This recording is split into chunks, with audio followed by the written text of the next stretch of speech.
Hi, I'm Zibby Owens, and you're listening to the Webby-nominated podcast, Moms Don't Have Time to Read Books. Please also check out my other podcast, Kids Do Have Time to Read Books. I'm on Instagram at Zibby Owens and at Moms Don't Have Time to Read Books and at Kids Do Have Time to Read. So please follow me. And if at any time you have suggestions, my email is zibby@zibbyowens.com. Thanks for listening. Thanks so much to my latest sponsor, the Mermaid Pillow Company, mermaidpillowco.com. They make these amazing pillows with sequins on the back and positive messages on the front, and they now even make custom pillows and blankets. It's an amazing company, and if you enter the code ZIBBY, Z-I-B-B-Y, you will get 10% off, which is super cool. So please check them out, mermaidpillowco.com. I'm so excited to be interviewing Catherine McCord today. Catherine is the author of WEELICIOUS, One Family, One Meal, and WEELICIOUS Lunches, Think Outside the Lunchbox with more than 160 happier meals. A former model and culinary school graduate, Catherine started the popular mommy blog WEELICIOUS in 2007. She also launched One Potato, an organic meal delivery kit company that donates one box of food to a family in need for every box sold. A Kentucky native, she currently lives in Los Angeles with her husband and 3 children. So welcome, Catherine. Thanks so much for coming on Moms Don't Have Time to Read Books. I'm so excited to be on with you. So you have these 2 amazing cookbooks, which I was just poring over and thinking to myself, I can never make food look this good, but now I'm going to try. In your first book, WEELICIOUS, One Family, One Meal, you say, I'm very familiar with the inner monologues. Why can't I make just one meal that satisfies everyone in our family? Why won't my kids eat anything I make them? So what made you want to dedicate your life to solving this problem for fellow moms? Well, really, it started with the fact that I went to culinary school. I had traveled a lot in my life and really studied the way that people in other countries eat and feed their children. And, I was basically working in restaurants and catering companies and feeding adults. And then I had my son. And, within 6 months, I was like, oh my God, what do I feed you? You're this small person. And how do we make you a great eater? And I started going down the path of looking online for different resources on how to make kids great eaters from day one. And there was just there wasn't a ton of information. So that's how I set out with WEELICIOUS. Interesting. And you actually mentioned, speaking of when you were traveling all over in the book, you mentioned that you had been modeling and that the fact that you had been all over the world modeling enabled you to try lots of different foods.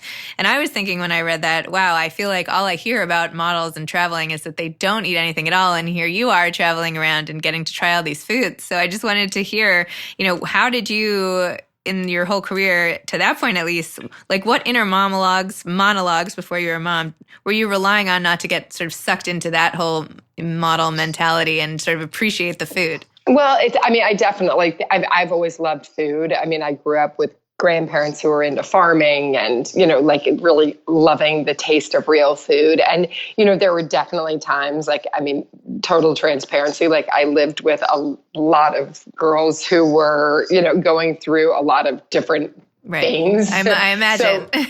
Yes. So it was, there were definitely more challenging times, but, for me, it's just I always loved food. And even as I've gotten older, that love is deepened, and especially having children and watching them get excited about food. And, it's food is the one thing that we all have in common. So it's, and for parents, you have to feed your children 21 meals a week plus snacks. So it's something that's never going to go away. So enjoying it is... I'm stressed just hearing that. That's making my... It'll make anyone not want to have children. You're like, what? I have to what? So you came from a family of food lovers in Kentucky, and you said in your book actually that your grandmother had a mason jar full of bacon grease next to the stovetop, which is just a perfect detail. Thank you for that visual. But clearly your parents did something right with you, because you have figured this whole food thing out basically, and now you're spreading the love for your kids. What do you think that your parents did right to get you to this place with food? I think that first and foremost, it was every night. We had dinner 5:30 right at the table. No technology, obviously, no TV, and just eating as a family. And I think that instilled community. And, I treasure that time as a mom. And then my parents just, they didn't have a lot of resources, but the one thing that they would save for was a trip or two every year somewhere. So like going to Europe or, even in the States, like they made traveling and exposure to, different food, something that was like really fun and exciting for me and, became like a cultural experience. Interesting. So the fact that I take my kids to the same two places all the time is not doing them any favors. Huh? I will tell you, this was very funny that our headmaster at my kids' school, like 6 years ago, said to my husband and I, you should always take your child at least once a week, children, to a different neighborhood, like a different cultural neighborhood to go out to eat. And we do this all the time with our kids, luckily we live in LA, but like Thai town, Japan town, different Mexican or, like different, all kinds of different restaurants. And it is really fun to see how they react and how much more open they are to trying different foods, with this strategy. That's a really good idea. Okay. Thank you. Fun. Thank you for not making me cancel my upcoming flights. So you also wrote in your book that you felt that culinary school didn't prepare you at all for cooking for kids. So do you think there's anything culinary schools can do? Or is there any classes or anything to prepare moms for what they're about to experience with kids and food coming up? Well, I do. I definitely think just simplicity. I think that kids crave just simple foods. I think that when you look at WEELICIOUS, even the most complex of the recipes are still simple and fun and, easy. And I think that that's part of why, kids don't want 30, depths of flavor and 30 ingredients. So just, being able to, in culinary school, just simple preparations of foods, roasting a whole chicken, grilling, steaming, just the basics are what we should all, there used to be home ec. There used to be cooking in school and, that got taken away. And I think that that's been very challenging for certain people who were I just never learned to cook. We're expected to know how to cook, but this generation, we had alternatives like prepared food and food on the go. So it's not, that's why we're seeing a resurgence in it right now. I remember one moment when my twins were really little, freaking out in the kitchen and just holding the frozen bag of peas to my face and being like, how can I not figure this out? This is so it's simple. hard. Oh my gosh. But it's I feel hard. Once you get into the stress and the demands of in the moment with the kids, it's hard to think straight about anything, let alone trying something new. Maybe everybody should spend a week or two cooking for someone else's kids just to get a taste of it. God, you said it 100%. Oh my gosh. So talk to me about short order cook syndrome. What is it? How can we avoid it? Well, I think that it's, that for parents, it's always there's so many battles all day long. And when it comes to mealtime, you just want your child to eat. But what ends up happening is Tommy wants mac and cheese and Sarah wants, grilled chicken and, your husband wants pasta every night. And you're I'm literally making something different for everyone. So I always encourage people come up with a list of your family's 10 favorite foods, sit them down and help them, make this list so that you when you're at the grocery, you always have those 10 foods on hand. And what are 3 meals that everyone likes, and make sure you have those ingredients just either for busy nights or if you're meal prepping on the weekends or whatever it is. I know my family's, we get 1 potato 3 days a week, but the other, we go out 1 night a week and then I cook and the other 3. And I know exactly what they all love. And I'm constantly just rotating and, doing different twists on those foods. That's good. Yeah. I feel it's impossible to get everybody happy. It's one of those lessons of parenthood, right? Exactly. Wait, so talk to me about One Potato. This is your new organic meal delivery service. The website looks amazing. And I'm why are they not shipping to New York City? Oh, I know. So tell me about this business. Are you now running a full-scale meal delivery company on top of doing WEELICIOUS and obviously sort of making lunches for your kids? Tell me about the business part of it and how you decided to start this business and tell listeners a little more about it. Yeah, so I started I've actually had One Potato for 2.5 years. It's an organic, family-friendly food company. We send 2 or 3 dinners every week to you. It's subscription-based, but you can skip any weeks you want. The dinners take anywhere from 12 minutes to 30 minutes. So it's semi-prepared. So tonight I'm having crispy salmon bowls. So it's pan-seared salmon, and then you might have like rice or quinoa and like all the sauces and grated vegetables or whatever. So it's very DIY. So everyone in the family can make exactly the meal that they want. Like everyone's bowl is going to look a little bit different, but it really takes like this meal tonight's like totally 12 to 14 minutes. It's super fast. So you don't have to grocery shop. You don't have to meal plan. Everything's really healthy. And we price based on what your family looks like. So we're the only company that, can do like 2 adults and 3 kids, or 2 adults and 1 kid, or 1 adult and 4 kids. Right. So, we make meals based on your family's eating habits, what you love most, to save you money and time. And you said it sounded like the meals were intended to be prepared with your kids too, not just for your kids. Is that true?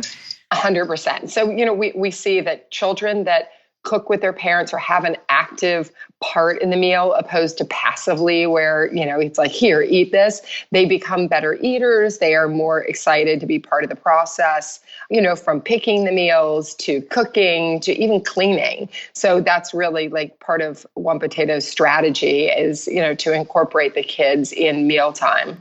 And you had a lot of good tips for incorporating the kids, even with the grocery shopping and playing different games in the grocery. Everything.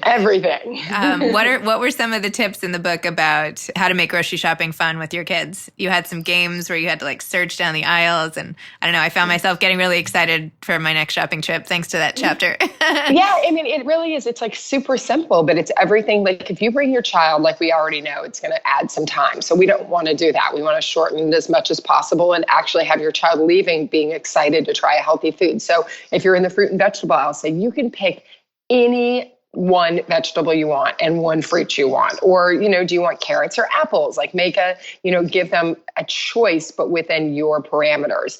And just like I Spy games, can you find, it just depends on your child's age. But like keeping them engaged in the shopping experience as well. Yeah. I liked how you said you could bring little shopping lists and they could do like a scavenger hunt and check them off as they went. Totally. It makes it so much fun. Yeah, I feel like my kids would really like that. Yeah, I love it. You said in the book, and I've heard this a million times before, but I continue to ignore it, that kids need to try a food 15 times or so to actually like it, that you can't give up after a time or two. I feel like I just don't have the patience for this after a whole meal is on the table and they try it. I'm just like, okay, they don't like whatever it is. How can you encourage, and I know your book itself did a great job, and now I'm more convinced than ever that I'm doing this all wrong, as if I needed more convincing. So convince me that it really is worth the time to keep having the kids try the same foods, even though it seems like they hate them. Well, let's take broccoli, for instance. So you steam some broccoli. So first, let's put some hummus next to it. So like try dipping it in the hummus, or start maybe even by trying it plain. And then the hummus. And then that doesn't work. So you go to Bragg's, which is like soy sauce, but with amino acids and B vitamins in it. And then they can spray that, or they can squirt it on their plate and dip it. And that doesn't work. And you try sesame seeds the next day. And you just keep going down the line until you find something that makes it an active experience for kids and that adds to the nutrition. Maybe you roast it. Maybe you air fry it. It's just, I can take like basically any food and, reimagine it 15 different ways until my kids end up, loving it. So it's not that I have to give them steamed broccoli 15 nights in a row. It's that I can continue to change the way I prepare the broccoli to find a way that they might like it.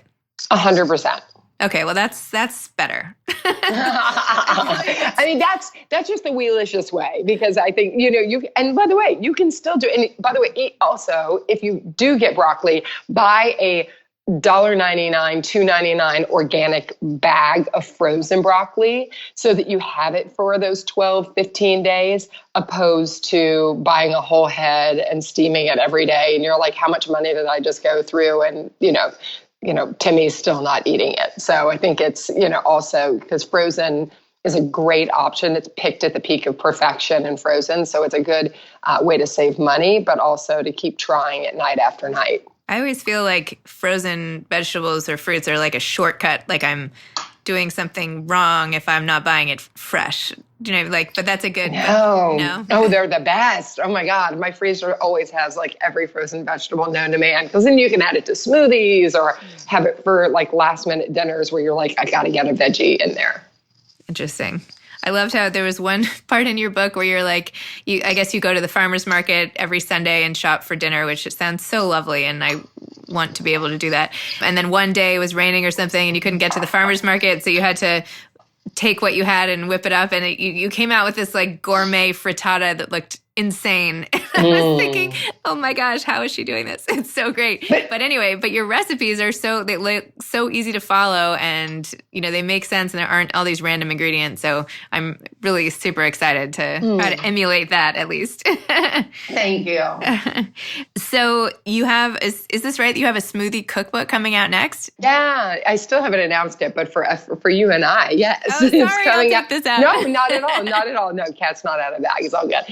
So the Smoothie Project cookbook is something that I've been working on for 4 years based on my son getting very sick with headaches and nausea. And it's a long story you get to read in the book, but how just by changing his diet and adding in a smoothie every morning with fruits and vegetables, and that still tastes absolutely delicious, but different foods that will fire up our brains. And it really is birth to AARP, how smoothies will change your life. Wow. So tell me about the process of writing these 2 cookbooks. How did you pick which recipes to include? What was the process like? Did you love it? Did it take a long time, a short time? What was it like for you? Well, considering I'm still in copy edit right now, it is true a labor of love, this book, because I've been working on it for 4 years, every single day. So really, it was just so much. I hadn't even thought about doing it as a book, but the audience, the WEELICIOUS, family followers just kept saying, I want these recipes and I need to understand more. And I think that especially when it comes to smoothies, it can be a little intimidating, but it's the easiest way to cook, not cook, right, for even the person that doesn't cook, to toss it in your blender and come up with these delicious combinations that are just so good for your body. So it's all the recipes in it. There's over 100 recipes, and they've been tested, over and over again for the past 4 years. And some of the things, just to go back to some of the earlier cookbooks, when you said some of the tricks for making kids more into their meals are things like keeping it colorful and sort of engaging all your 5 senses. So if I'm making a meal for my kids for dinner tonight, what tips would you give me for making it look more enticing or just be more enticing?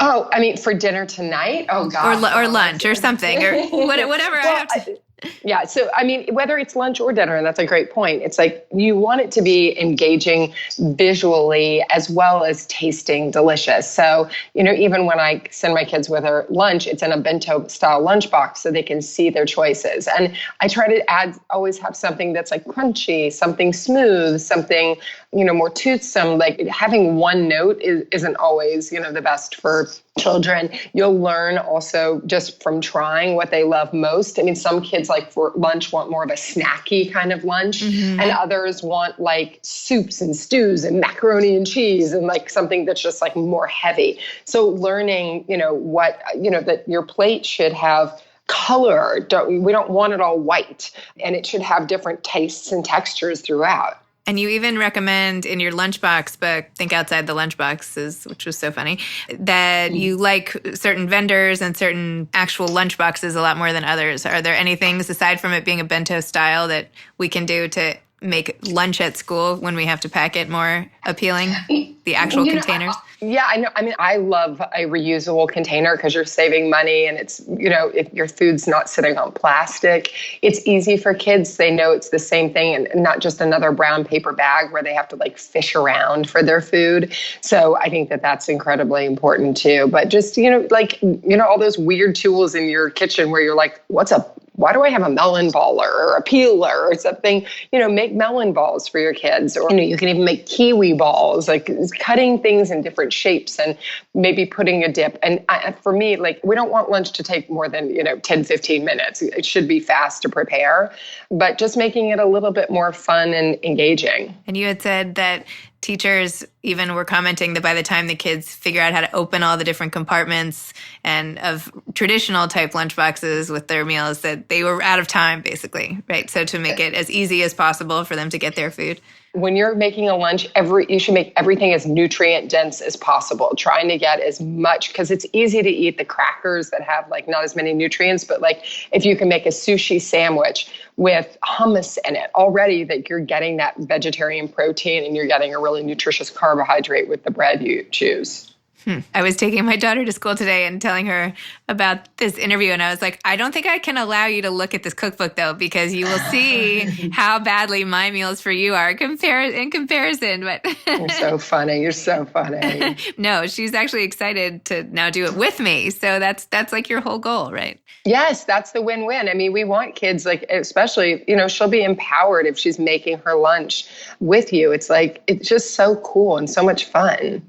I loved how you said that, kids have so little choice, right? And that when they go play in their playroom, it's so freeing because we let them do whatever, like take this out, take that out, do whatever. But when it comes to food, we only give them a couple things and we're like, you have to eat this now. And that sort of dictatorship of overeating is part of the problem. And that by giving them more choice, they'll eat more, right? Exactly. So those were all excellent tips. Well, do you have any advice for the mom out there I know all your books are just full of this fantastic advice, but just somebody today who's like about to have to go through the chaos of dinner time again, what encouraging words would you have to tell this mom? Don't be scared. Like, really dig in there. Make it an active experience with your kids. Like I said, go in and write down the 10 foods they love. Write down the 3 dinners they want you to be making more of that you may not have known that they loved. Take them to the grocery. Grow something in the garden with them together. It's just like there's endless ways to get kids excited to be trying new foods and making it easy for parents. And what about for the aspiring cookbook writer, or somebody who's dying to write about food? Do you have any advice for them? I think that it's like really keep a diary every day of like what you're making, what you love, what you're, when you feed it to other people that they react to, and just don't be scared. Make it a passion project. Excellent. Well, thank you so much for coming on Moms Don't Have Time to Read Books and for all of your advice and for helping parents everywhere get through a really tricky part of the day. So thank you so much for having me. Thanks, Catherine. Take care. Bye. Bye. Thanks again to my sponsor, Mermaid Pillow Co. mermaidpillowco.com/Zibby. Enter code Zibby for 10% off. Thanks so much. Check out those really awesome giftable pillows and blankets. Thanks for listening to Moms Don't Have Time to Read Books. You can follow me on Instagram at Moms Don't Have Time to Read Books and at Zibby Owens, and my new podcast at Kids Do Have Time to Read. Thanks so much to Steve and Ryan at Texture Sound for the sound editing, and thank you to Morning Moon Productions for providing this fantastic intro and outro music. Thanks for listening. You could always email me at zibby@zibbyowens.com.